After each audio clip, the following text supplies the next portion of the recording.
Do you remember the first time you came across a suitcase video when you just saw a suitcase and you were hearing voices at the beginning? You were very confused, and then you realize there's a grown ass man inside that suitcase who's gasping for air and asking for help. Absolutely traumatized you, and that was a day where you realized you have claustrophobia, and it was just a very hard watch to, it was to witness. Well, she just got sentenced after 4.5 years of going trial back to back. She fired like 9 to 10 lawyers that she had as well, and the judge finally had enough and was like, shut up, you donkey! You can't keep firing them." All the lawyers would keep telling her to take the plea deal because you literally committed a crime and you recorded the whole thing, but she kept on refusing and pleaded not guilty for it, and she wanted a lawyer who would agree with her. This case has been going on for a long time, and finally the judge sentenced her. Court pronounces sentence as follows. Ms. Boone, court sentences you to life in the Department of Corrections. Sarah Boone showed no reaction in court as she learned her punishment Monday afternoon. I don't know what else it is that I can say and convey to the Torres family how this happened. The ifs and whys and how really don't matter. It happened, and I'm sorry. During the trial, Boone testified she thought it was funny when her boyfriend got into the suitcase while drinking and playing hide and seek. It was super, super funny. As you know, we witnessed the video. They were having so much fun laughing and just having a good time. Right? Now, there's other things I want to talk about. New statements that was exchanged. But before that, if you forget what exactly happened, let me CPR your memory a little bit. The couple decided to have a date at home. They played games. They started drinking. And one of the games included hide and seek, and they thought it would be a funny idea for him to get in the suitcase. And it went from a fun, goofy indoor date to a investigation, interrogation, live unaliving session. Now, obviously, anyone in her situation attempting to unalive someone committing a crime in 2024, it's a natural instinct to take out your phone and record this whole thing. So that answers the question that you probably had. Why is this whole thing being recorded? And if you pay attention to the conversation they were having, this is for you choking me. This is what you get. This is what you get for cheating on me. Let's talk about that a little bit. Now, before she was sentenced, she said that the guy kicked me, punched me, spat on me, touched me without consent, shakalaka boom boom nui with a sharp object, and choked me, adding that I forgive myself for falling in love with a monster, and no matter how this word over here he may become, I still loved him and hoped and forgave. Now, the kicking, punching, spitting, choking, that is, I understand it is toxic relationship. We call them white tank top husbands or boyfriends. But does, he deserve to be unalived? Absolutely not. Reported to the police.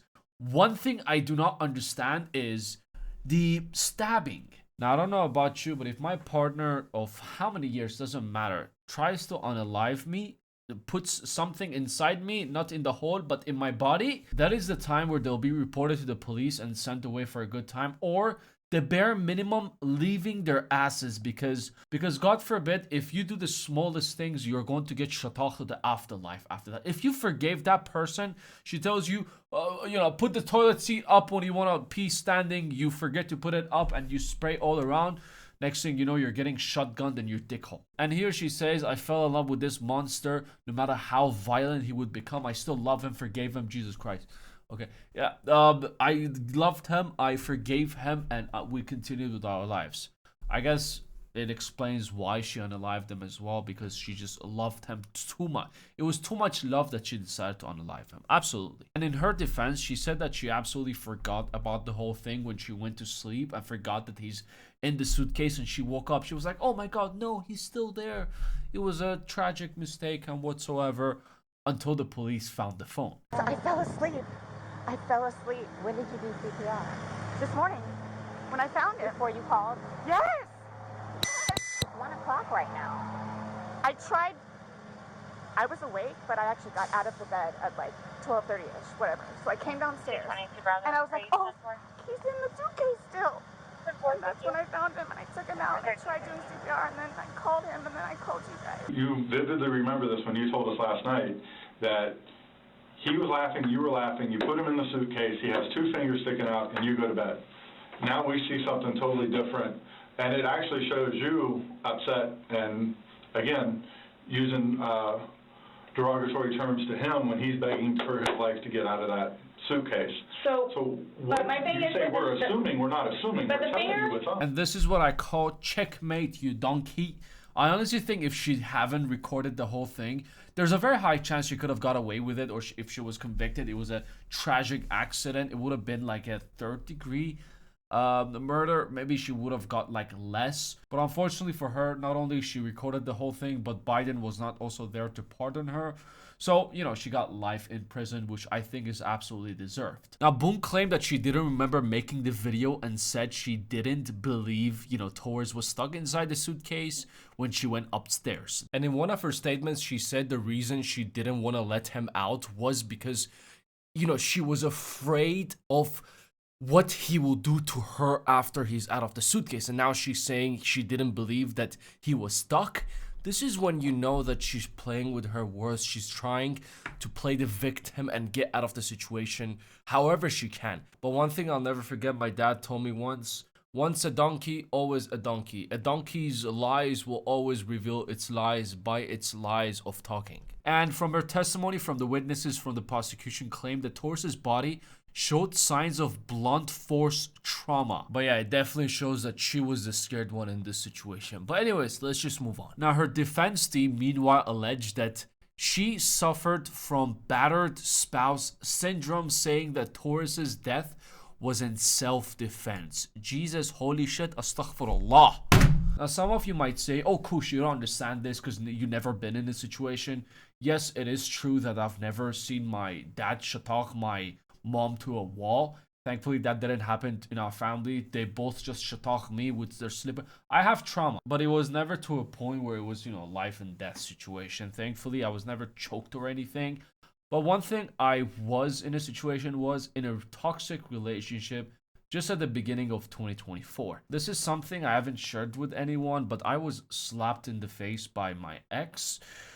Not in a sexual way whatsoever. I was choked as well, but you know, obviously you see this fucking thick neck. Nothing can happen. Even though it was marshmallow hits, it was very painful, and I ended up ending the relationship just like 10 days later. And here she claimed that, you know, he did all these things to her, and there are pictures backing it up, like a black eye, bruises on the knee, bruises on the leg. Fine, leave his ass. Don't kill him.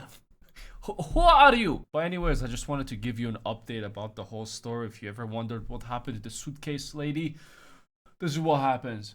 Life in prison. And I also want to say, if your relationship started to look like Joker and Harley Quinn, I think that is a time where you need to just cut it off. Especially if you get, you know, shatak in the stomach or anywhere with a knife. This is the time where, like, okay, maybe sit down, use 1% of your brain and tell yourself, should I really be with her? I just got stopped by her.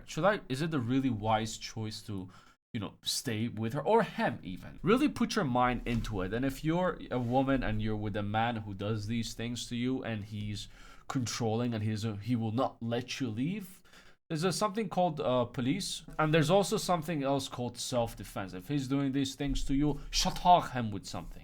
Do not put him in a suitcase and torture him and leave him to get unalived.